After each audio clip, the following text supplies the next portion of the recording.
देखिए सबसे पहले हम ग्रामर अगर स्टार्ट करेंगे, ग्रामर है ना, आपको ग्रामर की दो मीनिंग होती है, स्पेलिंग होती है तो पता होगा ना, एक MAR होता है, दूसरा क्या होता है MER होता है ना। तो जो MAR वाला होता है वो सही होता है, MER वाला जो होता है वो क्या होता है, गलत होता है ना। देखिए सबसे पहले हमें ग्रामर स्टार्ट कहाँ से करना है, हमें ग्रामर एकदम जीरो लेवल से स्टार्ट करना है। कहाँ से, जीरो लेवल से है ना।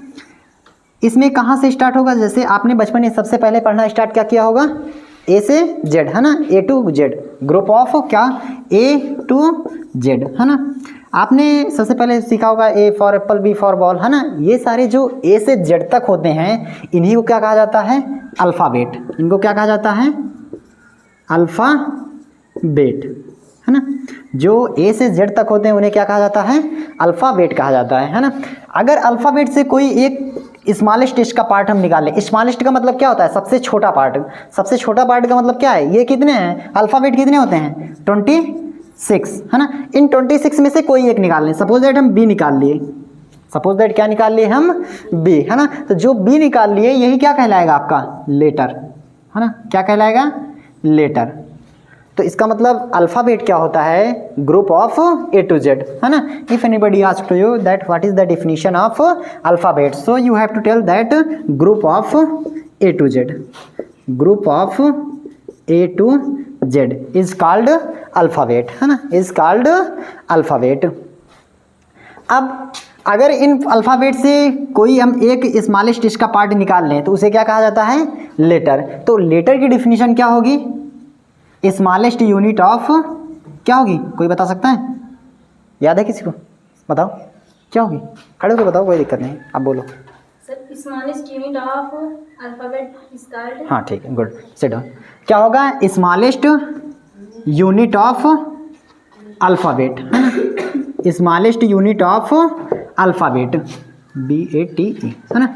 स्मॉलेस्ट यूनिट ऑफ अल्फ़ाबेट क्या कहलाता है, लेटर है ना। फॉर एग्जाम्पल के लिए क्या हो जाएगा, जैसे आप B ले लिए है ना, D ले लिए, X ले लिए है ना, Z ले लिए, Y ले लिए, कुछ भी है ना, whatever we can take है ना, but smallest part that is known as alphabet है ना। तो आपका क्या, सॉरी लेटर है ना। क्या हो गया, A से जो Z तक होता है अगर उनको हम ग्रुप में रखते हैं तो वो क्या कहलाते हैं, अल्फ़ाबेट है ना। क्या कहलाते हैं, अल्फ़ाबेट। अगर क्या है, A से Z तक है, अगर वो ग्रुप में है तो वो क्या कहलाएंगे, अल्फ़ाबेट है ना। अल्फ़ाबेट में से कोई हम एक स्मॉलेस्ट पार्ट निकाल लें तो वही क्या बन जाता है, लेटर। इसीलिए लेटर की डिफिनीशन क्या है, smallest unit of alphabet. For example B D X कुछ भी, whatever you can take है ना, बिटवीन द 26 है ना। अब आगे लेटर, लेटर को अगर हम आपस में ऐड करें, कंबाइन करें तो उनसे क्या बनता है, वर्ड है ना। लेटर को अगर आपस में हम कंबाइंड करें तो उससे क्या बनता है, वर्ड बनता है ना। लेकिन जैसे सपोज दैट हम ले लेते हैं एक 5 वर्ड लेते हैं, 5 लेटर लेते हैं, A ले लिए, 3 ही लेते हैं, E ले लिए, A ले लिए, T ले लिए, ठीक है। अब इनको हम ऐड करें, आपस में कंबाइन करें, हमारे पास 2-3 तरीका हो सकता है कंबाइन करने का। एक तो हो सकता है कि हम EAT ऐड कर दें, एक हो सकता है TAE कर दें है ना, एक हो सकता है ETA कर दें है ना। देखिए लेकिन क्या हुआ, इसका अर्थ केवल निकल रहा है ना, इसका अर्थ केवल निकल रहा है कि नहीं। इट मीन्स क्या होता है, खाना। इट मीन्स क्या होता है, खाना। तो इसका मतलब इसका कोई सेंस निकल रहा है कि नहीं, इसकी कोई मीनिंग है कि नहीं है, इसकी क्या है, मीनिंग है, बट इसकी मीनिंग नहीं है ना, तो इसकी मीनिंग है ना। सब इट मीन्स क्या होता है, खाना। और क्या ETA का मतलब कुछ होता है, नहीं, कोई वर्ड नहीं होता, ETA नाम का कोई वर्ड नहीं है ना। इसका मतलब क्या है कि हम लेटर को अरेंज तो करें, लेकिन कैसे करें, एक वेल अरेंज्ड करें, वेल अरेंज्ड करें और उसका कोई ना कोई सेंस भी निकलना चाहिए। वेल अरेंज्ड तो ये भी है, ये भी है, लेकिन क्या इसका सेंस निकल रहा है, नहीं, लेकिन इसकी कोई ना कोई सेंस निकल रहा है। जैसे इट मीन्स क्या होता है, खाना है ना, तो इसका क्या निकल रहा है, सेंस, बट इन दोनों का सेंस नहीं निकल रहा। तो इसका मतलब क्या होता है, वर्ड क्या है, ऐसे लेटर का समूह है ना, जिनका कोई क्या निकलना चाहिए, अर्थ है ना। अगर इसकी डिफिनीशन देखें तो क्या हो जाएगा, क्या हो जाएगा, आप वेल अरेंज्ड, वेल अरेंज्ड, हाँ वेल अरेंज्ड, इसको इरेज करें, वेल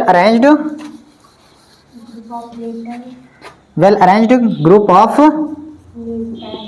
ऑफ लेटर, है ना। अब यहां तक तो ठीक है, लेकिन आगे और क्या लिखना चाहिए हमें? विच मेक्स कंप्लीट सेंस, है ना, which makes complete sense. For example के लिए क्या हो जाएगा? फॉर एग्जाम्पल हम क्या ले सकते हैं? EAT ले सकते हैं, एप्पल ले सकते हैं, है ना, any word you can take, है ना, ETC कर सकते हैं, है ना। इसका क्या कोई अर्थ निकल रहा है कि नहीं? इसका कोई मीनिंग निकल रही है कि नहीं? इसकी भी कोई मीनिंग निकल रही है कि नहीं? लेकिन सपोज दैट आप LESPK, ये भी तो एक क्या है? लेटर का अरेंजमेंट ही है ना, लेकिन क्या इसका कोई अर्थ निकल रहा है? नहीं निकल रहा है ना। इसका मतलब ये वर्ड नहीं है, वर्ड ये दोनों है ना। यहाँ तक समझ में आया? इसमें कोई डाउट हो तो पूछ लो, सुने ना, कोई डाउट हो तो पूछो, है ना। सबसे पहले हम क्या सीख लिए? अल्फाबेट होता है। अल्फाबेट क्या होता है? ये group of A to Z होता है ना। Group of A to Z is known as a alphabet. उसके बाद अल्फाबेट से स्मॉलेस्ट यूनिट निकाल लिए तो वो क्या बन गया हमारा? लेटर। लेटर क्या होता है? Smallest unit of alphabet. Alphabet से क्या निकला? वर्ड। वर्ड क्या होता है? A well arranged group of letter which makes, make वहां होगा ना, यहां लिख लेना, विच मेक्स कंप्लीट सेंस, है ना। फॉर एग्जाम्पल EAT मतलब ईट हो गया, ईट माने खाना, या फिर एप्पल। एप्पल मीन्स क्या होता है? सिर्फ इसका कोई ना कोई मीनिंग निकल रही है ना। अब आगे देखते हैं।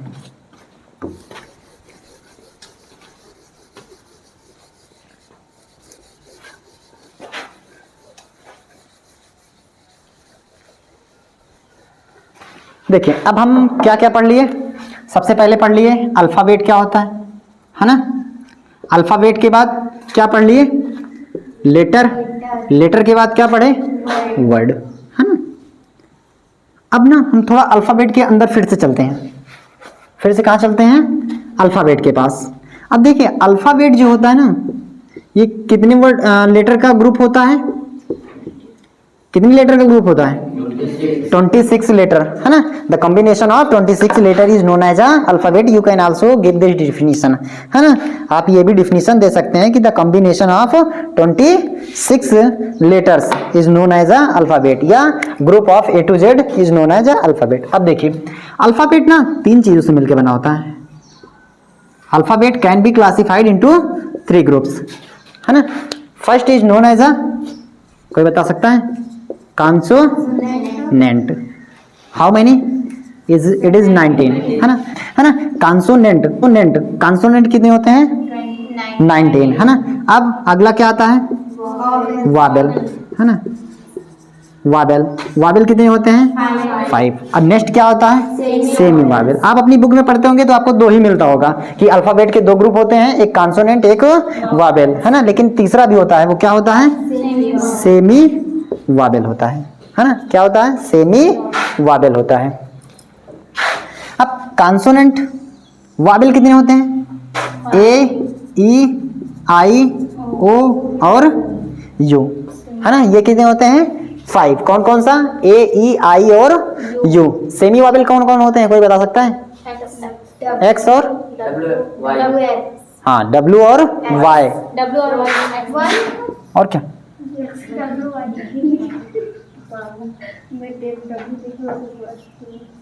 W और Y, है ना।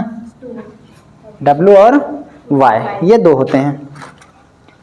देखिए बाकी जो बचा वो क्या कहलाएगा आपका? कॉन्सोनेंट, है ना। बाकी जो बचा वो क्या कहलाएगा? कॉन्सोनेंट। कॉन्सोनेंट एक्चुअली 19 है, उसे लिखना पॉसिबल है नहीं, है ना। तो आप क्या कर सकते हैं? Alphabet can be also divided into 3 groups which is known as a consonant, vowel and semi vowel. Vowel is 5 and semi vowel is 22 and consonant is 19, है। After that look at next, है ना। चलिए अब देखते हैं आगे। कितना note करना है? नोट नहीं करना है आपको, है ना। नोट तो किए हैं।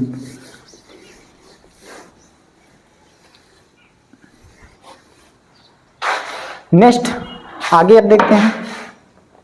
हमने क्या पढ़ लिया? एक तो अल्फाबेट पढ़ लिया, है ना। अल्फाबेट हमारा हो गया। इसके बाद लेटर। लेटर से क्या बना? वर्ड। अब वर्ड से क्या बनता है? क्लास, है ना। वर्ड से क्या बनता है? क्लास। तो पहले क्लास देखते हैं क्या है ना। अभी हम क्लास की थोड़ी सी डिफिनेशन यहाँ, मतलब हम ये जानेंगे कि केवल क्लास का परिचय, है ना। केवल क्या देखेंगे हम? क्लास का परिचय, मतलब इंट्रोडक्शन, है ना। बट हमें क्लास एक सेपरेट टॉपिक में पढ़ना है, वो लॉन्ग है ना, उसका हम अलग से पढ़ाएंगे। देखिए क्लास क्या होता है। ये बड़े सेंटेंस का छोटा पार्ट होता है, बड़े सेंटेंस का छोटा पार्ट होता है जिसमें एक सब्जेक्ट और एक वर्ब होनी चाहिए। क्या होनी चाहिए?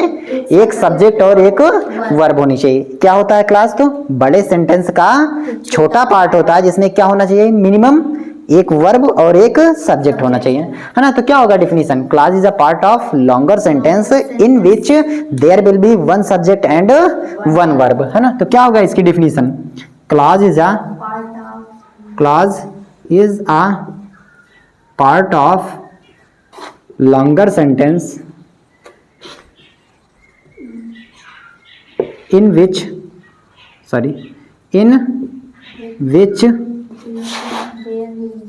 there will be one subject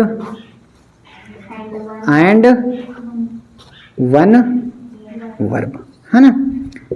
देखिए जो मैं हिंदी में आपको बोला वही इंग्लिश में लिखा है ना। Clause is a part of longer sentence, मतलब ये क्लॉज एक बड़े सेंटेंस का पार्ट होता है इन विच, जिसमें there will be one subject and one verb. यही इंपॉर्टेंट है आपके लिए।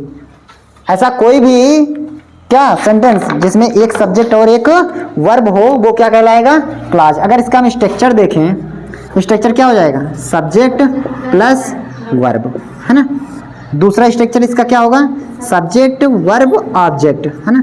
ये भी क्लॉज है, ये भी क्लॉज है, बट ये क्लॉज है, सेंटेंस नहीं है। क्यों? क्योंकि वो ऑब्जेक्ट इसमें नहीं है। और ये क्लॉज और सेंटेंस दोनों है। ये क्या है? क्लॉज और सेंटेंस दोनों है। ये क्लॉज भी है और सेंटेंस भी है। क्यों सेंटेंस है? क्योंकि ये ऑब्जेक्ट है। और ये सेंटेंस क्यों नहीं है? क्योंकि इसमें ऑब्जेक्ट नहीं है। तो जिसमें ऑब्जेक्ट रहता है वो सेंटेंस होता है, जिसमें ऑब्जेक्ट नहीं रहता है वो क्लॉज तो होता है लेकिन सेंटेंस नहीं होता, है ना। आगे हमें क्लॉज के प्रकार भी पढ़ना रहता है लेकिन हम आगे देखेंगे उसको, है ना। हमें क्योंकि इस क्रम में पहले पढ़ना है। अब आगे क्लॉज के आगे क्या बनता है? क्लॉज से क्या बनता है आपका? सेंटेंस, है ना। क्लॉज से क्या बनेगा? सेंटेंस, है ना। तो अब देखेंगे हम सेंटेंस क्या होता है ना। क्लॉज से क्या बना? सेंटेंस। सेंटेंस में आप देखोगे जनरली दो चीजों से मिलकर बना होता है। सेंटेंस किससे मिलकर बना होता है? दो चीजों से। इसको मैनेज करते हैं ना।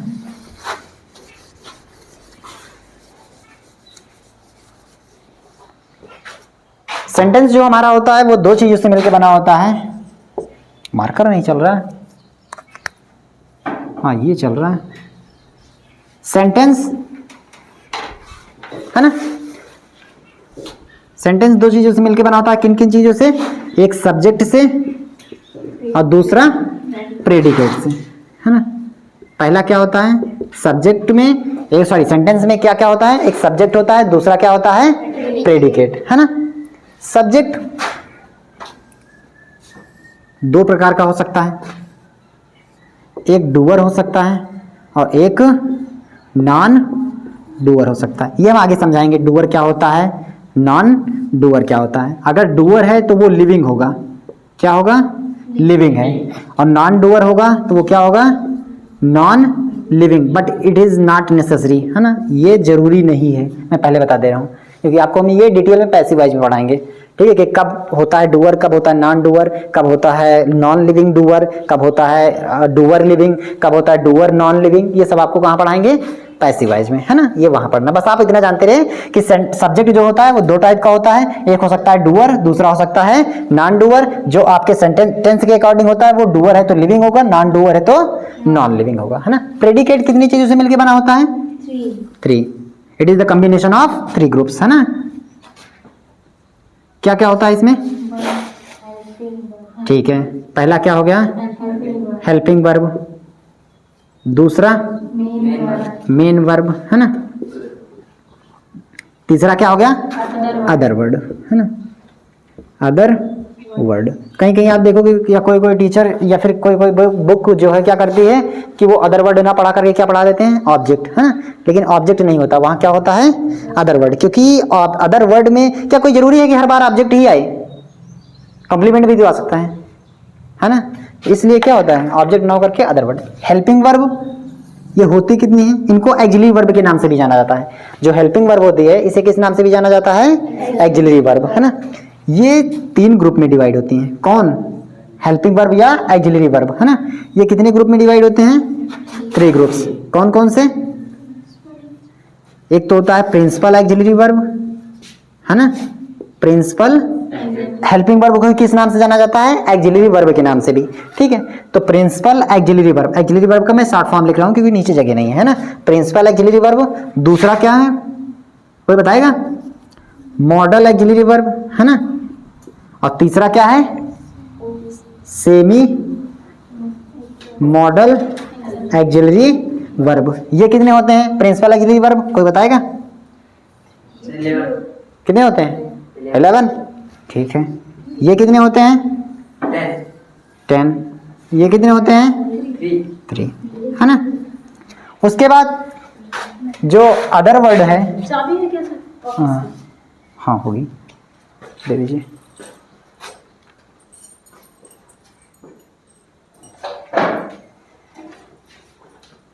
देखें अगला क्या है, अदर वर्ड। अदर वर्ड में 2 चीजें आती हैं, है ना। अगला क्या है, अदर वर्ड। अदर वर्ड में कितनी चीजें हैं, 2। कौन कौन सी, ऑब्जेक्ट, हाँ, कॉम्प्लीमेंट, ऑब्जेक्ट और कॉम्प्लीमेंट, है ना। ऑब्जेक्ट और कॉम्प्लीमेंट। आपको पता होगा ऑब्जेक्ट क्या होता है और कॉम्प्लीमेंट क्या होता है। ऑब्जेक्ट वो होता है जिसको हम देख सके, छू सकें, है ना, वो क्या होता है, ऑब्जेक्ट। और कॉम्प्लीमेंट क्या होता है, जिसको केवल हम महसूस कर सके। जैसे पेन, ये ऑब्जेक्ट है, लेकिन आत्मा ना हम देख सकते हैं ना छू सकते हैं। हवा ना देख सकते हैं ना छू सकते हैं, है ना। हवा हमें छू सकती है लेकिन हम हवा को ना तो देख सकते हैं, हम केवल महसूस कर सकते हैं हवा है यहाँ पे, हवा हमें लग रही है। ऐसा थोड़ी ना कहता है कि ये देखो हवा इधर से जा रही है 4 किलोमीटर दूर से, है ना। या फिर ऐसा थोड़ी ना होता है कि देखो सारी हवाएं मिलकर इधर से जा रही हैं, है ना। ऐसा आप देख के थोड़ी ना बता सकते हैं कि देखो मैं 4 किलो हवा लिया हूँ, ऐसा तो कोई नाप थोड़ी ना सकता है ना। केवल महसूस कर सकते हैं हाँ हमारे पास हवा है ना। मतलब ऑब्जेक्ट कितने टाइप के होते हैं, 2। कौन कौन से ऑब्जेक्ट, हाँ, डायरेक्ट ऑब्जेक्ट और इनडायरेक्ट ऑब्जेक्ट। तो हम लिख दें यहाँ शॉर्ट फॉर्म में, डायरेक्ट ऑब्जेक्ट और इनडायरेक्ट ऑब्जेक्ट, है ना, इनडायरेक्ट ऑब्जेक्ट, ठीक है। तो एक बार फिर से देख लेते हैं, हमें सेंटेंस जो है वो 2 ग्रुप्स में डिवाइड है। कौन कौन से, सब्जेक्ट और प्रेडिकेट। जो सब्जेक्ट है वो या तो डूअर हो सकता है या तो नॉन डूअर। जो डूअर होगा वो लिविंग होगा, जो नॉन डूअर होगा वो कैसा होगा, नॉन लिविंग, है ना। जो प्रेडिकेट होगा वो 3 पार्ट में डिवाइड है। कौन कौन से, हेल्पिंग वर्ब, मेन वर्ब और अदर वर्ड, है ना। जो हेल्पिंग वर्ब है वो 3 ग्रुप में डिवाइड है। कौन कौन से, प्रिंसिपल हेल्पिंग वर्ब को किस नाम से जाना जाता है, एक्सिलरी वर्ब से, है ना। तो जो हेल्पिंग वर्ब 3 ग्रुप में, कौन कौन से, principal auxiliary verb, modal auxiliary verb और सेमी मॉडल एक्सिलरी वर्ब। जो प्रिंसिपल एक्सिलरी वर्ब होते हैं वो 11 होते हैं, वो आगे हम पढ़ाएंगे कौन कौन से होते हैं, है ना। मॉडल एक्सिलरी वर्ब भी कितने होते हैं, 10। और semi modal auxiliary verb it is also 3, है ना। उसके बाद main axillary verb, main verb जो होते हैं वो 3 ग्रुप्स होते हैं, ठीक है। 3 ग्रुप्स में 2 ग्रुप होते हैं, वो हम आगे बताएंगे क्योंकि यहाँ जगह नहीं है लिखने की, है ना। उसके बाद अदर वर्ड में 2 चीजें आती हैं, क्या क्या, एक ऑब्जेक्ट, दूसरा कॉम्प्लीमेंट। ऑब्जेक्टिव में क्या क्या होता है, डायरेक्ट ऑब्जेक्ट, एक इनडायरेक्ट ऑब्जेक्ट। आपने देखा होगा कि ऑब्जेक्ट क्या है, जिसको हम देख सके, छू सके, है ना। और डिफिनीशन तो ऐसी है कि आप वैज्ञानिक बन जाएंगे फिर भी नहीं समझ में आएगा, है ना। क्योंकि डिफिनीशन क्या है, किसी को याद है, a word which is influenced by the subject. हम कैसे जानेंगे कि ये प्रभावित हो रहा है कि नहीं प्रभावित हो रहा है। मान लो उसका मन कहते हैं हम ना प्रभावित नहीं होंगे, अब जाओ तुम कैसे पता चलेगा हमें कि हो रहा है कि नहीं हो रहा है ना। तो सबसे अच्छा एग्जांपल क्या है कि आप, सबसे अच्छा तरीका क्या है कि जिसको हम देख सके, छू सके, वही क्या होता है, ऑब्जेक्ट। जिसको हम देख छू ना सके वो क्या होता है, कॉम्प्लीमेंट, है ना। डिफिनीशन तो से तो कभी नहीं समझ में आएगा। और कॉम्प्लीमेंट आगे हम पढ़ाएंगे, है ना, कॉम्प्लीमेंट क्या होता है। इरेज करें इतना, आप लिख लीजिएगा उनके उसमें से, है ना, तब ठीक है। हेलो, वो बंद कर देना।